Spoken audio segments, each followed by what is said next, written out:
Hello दोस्तों, welcome to my YouTube channel. Bank Nifty के daily analysis में आपका स्वागत है। तो कैसा रहा आपका एक्सपायरी स्पेशल, बताइएगा थोड़ा ज़रा। देखिए, बैंक निफ्टी कल से अगर देखेंगे तो 280 पॉइंट नीचे की तरफ क्लोजिंग दिया है।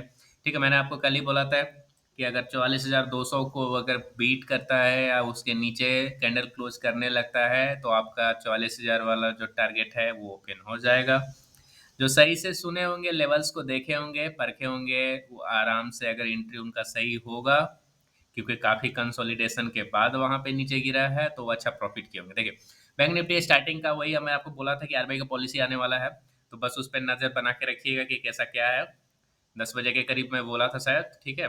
तो स्टार्टिंग में वो मार्केट ओपन होता है, ओपन होने के बाद थोड़ा ऊपर जाता है वो 400-450 के, 10 बजे के करीब 450, 400 कितना का, 460 का हाई लगाता है शायद, हाँ 444,460 का हाई लगाता है, ठीक है। वहीं पे जाके कंसोलिडेट, जो कि उसका आपका वो 500 का बोला था ना कि 511 के ऊपर अगर लगातार क्लोजिंग देने लगेगा कैंडल, तो फिर ऊपर वाला टारगेट आपका 888 और 45,000 वाला टारगेट आपका ओपन हो जाएगा।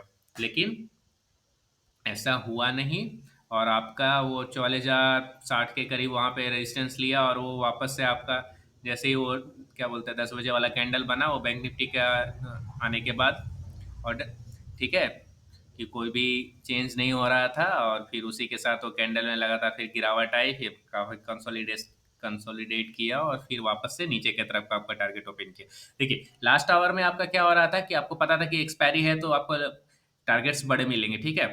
तो मैंने भी कुछ पॉइंट्स बूट किए हैं, ज़्यादा ट्रेडिंग नहीं कर पा रहा था, लेकिन ठीक है, लेकिन किया है थोड़ा बड़ा, ठीक है। तो इतना पता था कि ऊपर का मूव हमको नहीं मिलेगा, क्योंकि हमको पता जब तक वो 44,500 को बीट नहीं करेगा या उसको टारगेट उसके ऊपर का कैंडल क्लोजिंग नहीं देगा, फिर ऊपर का कोई मूव लेना मतलब नहीं था, और नीचे की तरफ का टारगेट ओपन था। तो अगर जिन्होंने भी सही से किया होगा तो दो टारगेट मिला, दो बार, एक तो 10 बजे के बाद का आपको मिला, और एक लास्ट पावर में जो अच्छा प्रॉफिट गया लगता है, मैंने देखा एक कि शायद जो 10-12 वाला था वो 100-120 का प्रीमियम बन गया, ठीक है।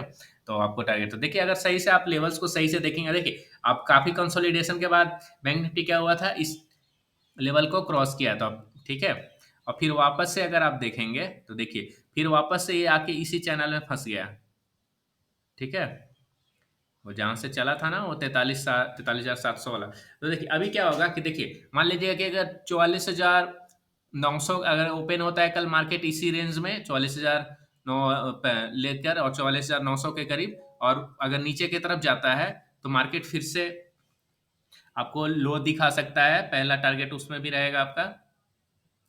फिर वापस से अगर देखेंगे तो पहला टारगेट आपका रहा है 43,666, और उसको बीट किया तो 43,444, और 43,000 भी देखिए सेलिंग अब जब भी होगा तो आपको मूवमेंट फास्ट मिलेगा, ठीक है। वो ऊपर जाता है तो स्लो स्लो करता है, लेकिन नीचे की तरफ फास्ट रहेगा। तो आप बस ध्यान रखिएगा कि अगर जब तक 44,200, फिर वही टारगेट हो गया 44,200 के ऊपर, जब तक क्लोजिंग नहीं देगा, ऊपर बायर्स आने वाले नहीं है नए, और अगर नीचे की तरफ का जब तक वो नीचे की तरफ 666 वो सब ओपन हो गया है टारगेट, तो बस अच्छे से एंजॉय कीजिए। और एक्सपायरी में आई होप कि आपने बड़ा लॉसेज या नहीं किया होगा, अच्छा प्रॉफिट ही किया होगा अगर सही से आपने लेवल्स को किया है तो। और एंजॉय कीजिए लर्निंग, और देखते रहिए, शेयर कीजिए, सब्सक्राइब कीजिए चैनल को, कोई लाइक कीजिए, कमेंट कीजिए, अगर कोई आपका सजेशन हो या सजेशन चाहते हो, हेल्प चाहते हो, तो प्लीज़ लाइक से सब्सक्राइब कीजिए, और फैमिलीज को भी से आप शेयर कीजिए, फॉरवर्ड कीजिए, ठीक है। और देखते रहिए एनालिसिस का। Thank you, bye bye, tata, जय हिंद।